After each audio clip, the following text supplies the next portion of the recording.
Quite frankly, I never thought, growing up in the early 2000s, I was born in 97, but I was growing up on games in the early 2000s, mid 2000s, like the later N64, early GameCube eras where I really got into video games, and like the mid GameCube through the 360 eras where I really got into video games like wholeheartedly. And growing up during that era, I never thought that we would be in a position like we are now where things like the Stop Killing Games initiative is even necessary. And note my use of the word necessary there. I'm not saying just that it exists, I'm saying that it is necessary. And I had some people in my Discord, which is discord.gg/doofus, go join the Doofus Club Discord. I had some people asking me if I was going to make a video about the Stop Killing Games initiative, and my response was that I didn't think I had anything really interesting to say, other than just, general support of the initiative as a whole. But then some things started happening over the last few days, and I couldn't help myself, because the Stop Killing Games initiative has been a very major talking point the last few weeks, I would say. It started gaining traction a few weeks ago, and the traction isn't stopping because the traction is starting to get the attention of people who it should be getting the attention to. Prominent European politicians are reportedly now voicing their support of the Stop Killing Games initiative, and also many voices in the indie and AA sphere are voicing their support for the Stop Killing Games initiative. Running with Scissors, the developers of the Postal series, have been very vocal about this, which,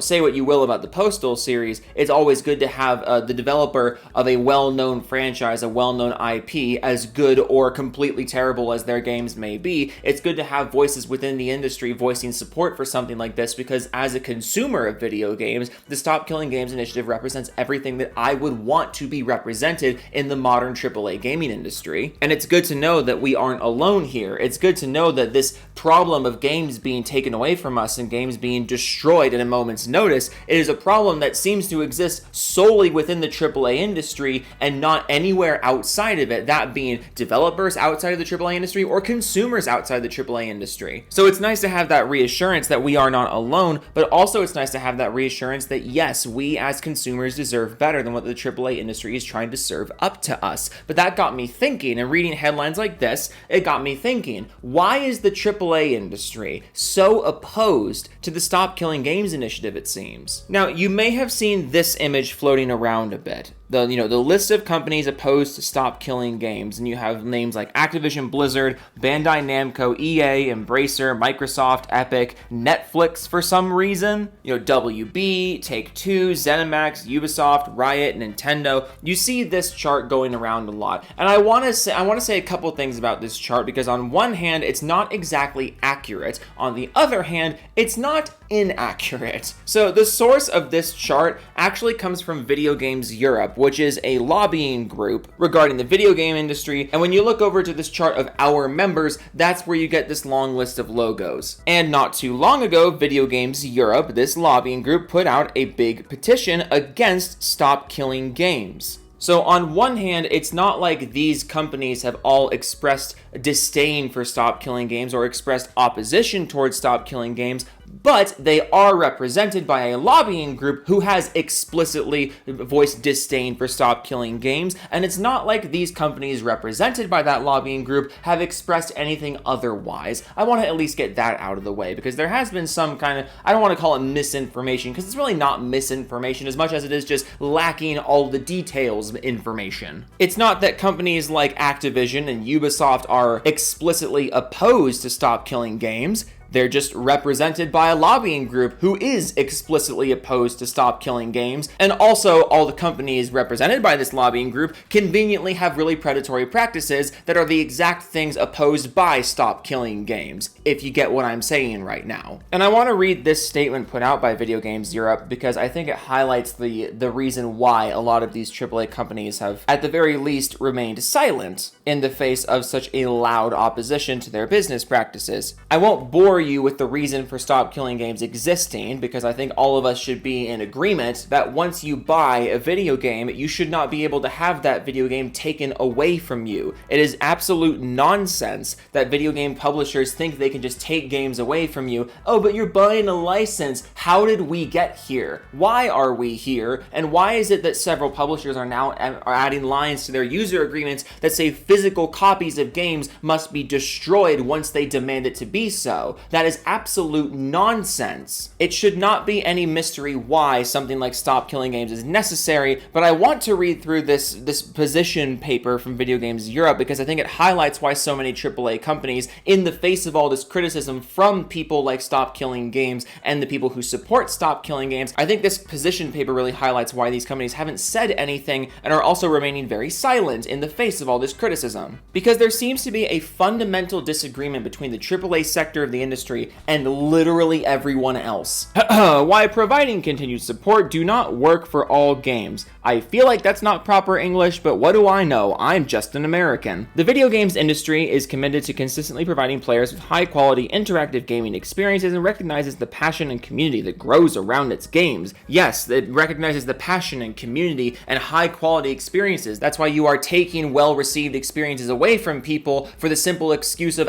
we can't sell it anymore. If you can't sell it anymore, why do you care? The decision to discontinue a video game's online services is multifaceted and is never taken lightly and must always be a matter of choice. When it does happen, the industry ensures that players are given fair notice of the prospective changes in compliance with the local consumer protection laws. See, right out of the gate, there's a problem here. The decision to discontinue a video game's online services is multifaceted. It's not taken lightly. That's why we just, shut down games at a moment's notice. That's why we just, remove games from your digital library without a moment's notice. And you can say, oh, Joe, they do give you notice. They do give you notice that they're doing this. No, they give notice to the people who are constantly online and looking for updates that this is happening. That's one of the big problems here. That doesn't excuse that it's happening. You could give all the notice in the world that a game was being taken away from people. It wouldn't justify taking the game away from people because that destroys the whole idea of, first of all, preservation. Removing a game from sale, removing a game from the internet, it just destroys this piece of art. You may not like it, but it is a piece of art, and even if you don't see it as art, it is a product that was bought. There is no other field, I said this in a previous video, there is no other field of product making where the producer of the product would be seen as justified in taking the product away from people after they have paid for it. This is a problem that is exclusive to video games, and that's part of the reason why people are pushing back against it, because if you change the words video games to literally any other kind of consumer product, nobody would be okay with it. But the problem here is that the perspective is all wrong. The decision to, we take these things into account when it's a hard decision to discontinue a game. It's a really hard decision to take the game offline. You are looking for reasons why it's okay for you to do it and not asking yourself why you are doing it in the first place. I find it very interesting that this is a problem that only exists in modern games. You can boot up Black Ops 2, Call of Duty 4 on the Xbox 360 right now and still find games. You could boot up Battlefront 2, the original Battlefront 2 on Steam right now. It is still perfectly playable online. And this is something that I was also talking to people in my Discord about, discord.gg/doofus, when it was announced that Anthem was being shut down. There is no logistical, technical reason why Anthem needs to be taken offline. The game has been perfectly playable offline since day one, and if you want to play the game online going forward, there's nothing stopping EA from making those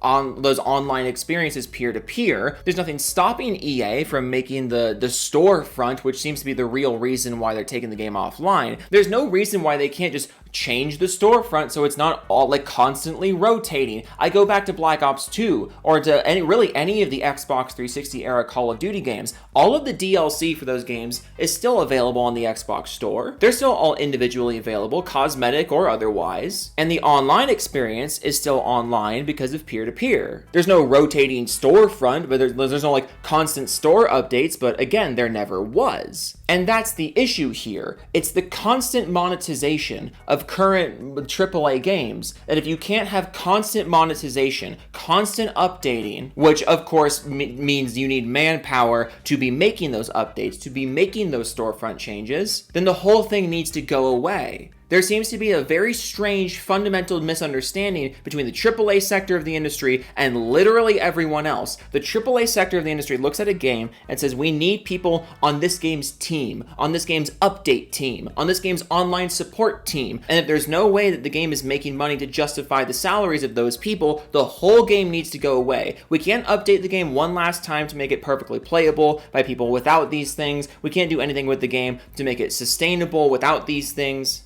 like video games were, like for the entire history of video games up until 5 fucking minutes ago. We can't do that. Which, side note, in the case of Anthem, I find hysterical. EA shuts down Anthem, a game that, again, has been perfectly playable offline since day one, has been perfectly playable in single player since day one. There is no logistical reason why Anthem needs to be taken offline instead of just being made peer-to-peer for those of you who want to play the game online in the future. I find it hysterical that EA's position on Anthem is to shut the whole thing down. Meanwhile, EA's own Battlefront 2, a game that has not been updated in years, a game that is online focused and has not been updated in years, was one of the best-selling games in the entire country last month. Really think about that before you come into my fucking comments and tell me that I'm just being too critical of things and that games need to be shut down because, oh, they were like, there's just not enough money to support the online servers. Meanwhile, a game that hasn't been updated in years is doing perfectly fine, and EA's letting that one go because that one's making money and Anthem is not.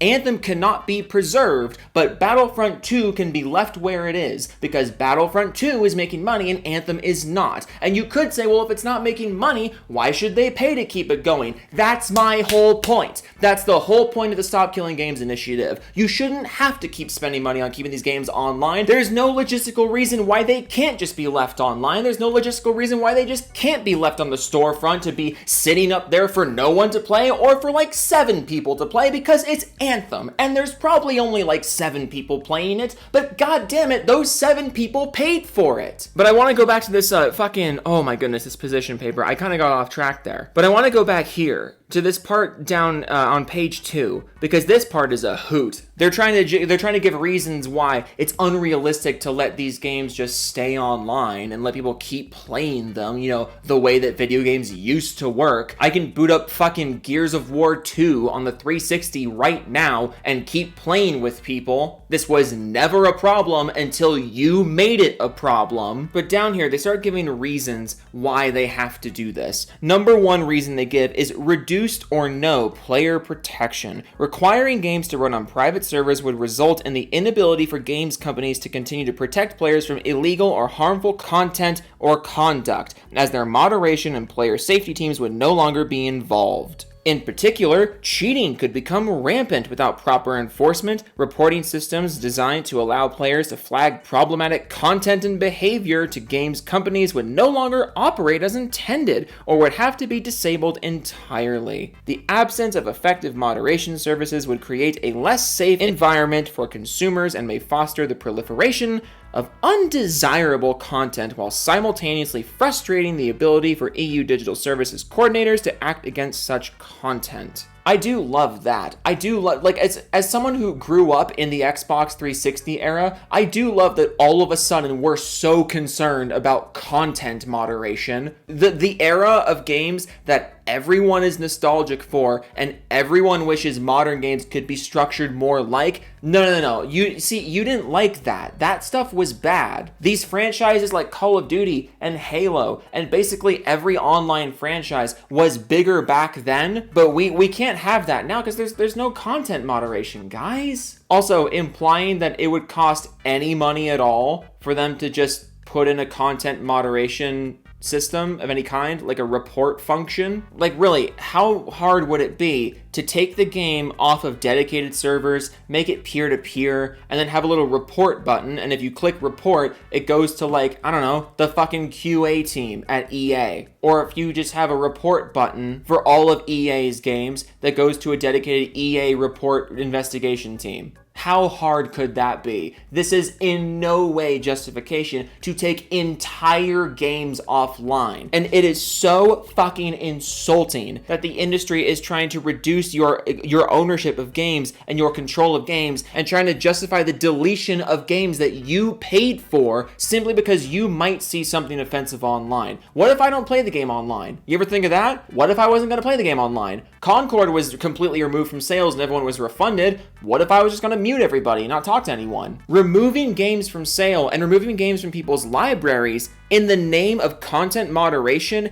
for content that they weren't even guaranteed to see in the first place? Fuck yourself. What is to be gained by that? It's such an insult as a consumer, because it's like, you trust me to give you my money for the product, but then you don't trust me to keep the product. I say it again, if you were to take attitudes like this and move it to literally any other industry of product production or product consumerism, no one would be okay with it. And I really find it to be no surprise that, again, it's not that all these companies have voiced concern or voiced disdain for Stop Killing Games, but they are represented by a company that has, and they have not voiced otherwise. I find that to be no surprise. You know the Daughtry song, No Surprise? It is a fucking banger. That is my theme song right now. Because these are companies that are demanding more and more from you than ever before. And one of the main reasons they're giving you less in return is so they can sell it to you a second time. Companies like Ubisoft, oh my goodness, and Nintendo and Sony are just open about this. They want to have more control over the products that you buy because they want to have the ability to take those products off the market, create artificial scarcity for them, and then sell them a second time. That is explicitly their business strategy. And in a world where everyone's offended by fucking everything, they get to use excuses like this. Oh, you might see something you don't want to see. We have to take it away from you. I'm sorry if this video was rambly. I'm sorry if this video was all over the place. I was just driving around. Today, and I saw that headline before I started driving, like of the EU person who was voicing like support for Stop Killing Games, and I was like, oh, that's cool that he's starting to support Stop Killing Games. Why aren't other people supporting Stop Killing Games? Man, I'm fucking angry about Stop Killing Games. So I came home and I recorded this. So there's your Stop Killing Games video. I hope maybe I helped you understand a little bit more why this is such a fucking butthole in my butthole. I hope this helped you understand why so many gamers are fired up about this shit. And again, it's like I said at the beginning of the video, it's fucking pathetic that we're here. It is absolutely pathetic that as an industry, we need something like Stop Killing Games. Crazy idea. If I give you money for a product, you can't take it away from me. Why is this hard? Okay. Speaking of hard and hard things, Doofus Club time. Big Fudge, Devastator 2000, Big McLarge, Huge, One Man Savage, why the fuck you stream that shit, Wings of Redemption, dude, old memes, holy shit. Klepto Penguin, DeJojo 6, Axel, Leia, Moltheme, The Beesoms, Evan Co, Rayleigh, Sarah Game with Dead People, Oracle, The Return of the King, What is Upside Down, Biscuit 1101, Raffle, Coaster, Adam Raz 26, Max, Luigi Gaming, Kyle Ward 789, Nate, Blast 1314, Jimmy Chops, Mario, maybe a cock, but Harmony can't get a girl, Michael Museo, Master Killer, Firestorm 2056, Demetrius Papagiorno, Tom, it's just Tom, and I love him. Schnorlaxon, put your fingers in between my toes and squeeze real hard. Oh no, my fingers broke. Unknown 1867-18, Kevdog 992, Iguna Joe from Seattle, Official Dregs, Mash Star, Jamie Heineman's mustache tickles my balls. Bear Brain, Epion 504, Grimsy, Edge, Shadow Bearer 1789. Joe, I think IGN fell in the moat. Too much water. I really don't care is the thing. IGN can stay in the fucking moat. Cusco, Unicorn, Rocco, Benner Fondue, the moat is fine. Stop being a doofus. Exactly. It's fine. Fat tits of lardation. Shout out. Oh, fuck. Every once in a while, you guys get... right when I start getting comfortable with the Doofus Club lineup, you guys give me something that I'm not expecting. Okay, T-Train, Risinger, Sense Nakage, Non-Voloff, got to change my name, Partial Mean 8, Volksauto, Codman, 4327, 2WX. I added so many extra syllables in there. I need a stupid name for Joe to read out loud for everyone to see. Celerock, Gold Pyrex, Alaroth 01, Kitten Slicer, 420, Give Me Your Cats, Doug Nigsy's Smile, Snake Eyes 37, Devastator, wait, hang on, fucking Joe, why would you let me, why would you, oh my god, I read these so out of order. I have the screen recorder going on up here, but then I have the rest of the list down there, and I confused myself. Joe, why would you leave us? We miss you, sexy man.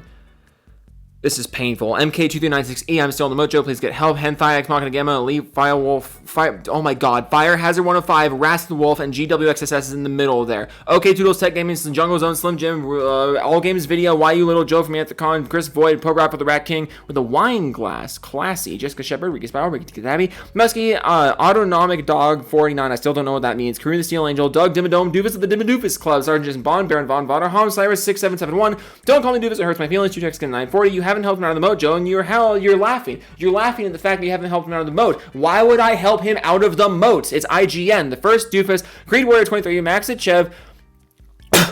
Oh. Fuck. The first Doofus, Creed Warrior 23 Max Chef, the chap is back. Totally insane. Black Cobra, the Endwall Slayer, Night of Cypher, ML04. I own 6 copies of Click 2006 on Blu-ray. Why haven't you helped him out of the mojo? Again, I just don't care anymore. Wolf of Midnight, Sig Rider, Pig Venus, C1 Studios, Film of Kraken, Ohm Gaming, Tariq Brown, Thorn Skate, Maganek, Severin Evans, Mr. Spine 03 is the calendar for Kawhi, makes it Pow Pow, White Chop, Donnie Weston, Nick Donegan, Donnie Weston, Nick Donegan, Draws Max on Twitch, come hang, all God Gosson, Rogue Winter 919, Bobby Hinner, Kenny Good and Fanny, Hangman for Hire, Elvin Noble, Frost Crystal, Biogenesis, Ian Action, Floppy Pangus 97, Mega Key, Scruffy Skull, Ghost, Horisaki, Vasco, Raptor Sydney, Amazing Blind Man, Blue Hook, Film and Tip, it's a real cool club, and you're not. It's a real cool club, and you're not a part of it. Screeching Weasel, I love that. Jody Breeze, Smitty Burger, Yaman Jensen, Chillazard, named Max Lur, Make Advertisement, Diego Garcia, JJ to St. Matt Kibikins, American Idiot, Harmon Smith at the Chin. Oh no, it's Justin Rand, Rui, Tweeney Wayne, Mechanical Residence, Wolf 7, Joey Scoops, Negative Creep, Joe Taco, Poop Pea Bang, Cat Chicken, Chicken Sucker, Mom, Banger 8008, Wannabe Hobo, Jidge, Westside Village, Gun Char, Rob C, Veg, The Groove Banana, Curtin Allen, Smack, The Scrum Master, Joan Lee Fans, Coming Soon, Okay Toodles. Yeah, that sounds about right. Okay, Toodles.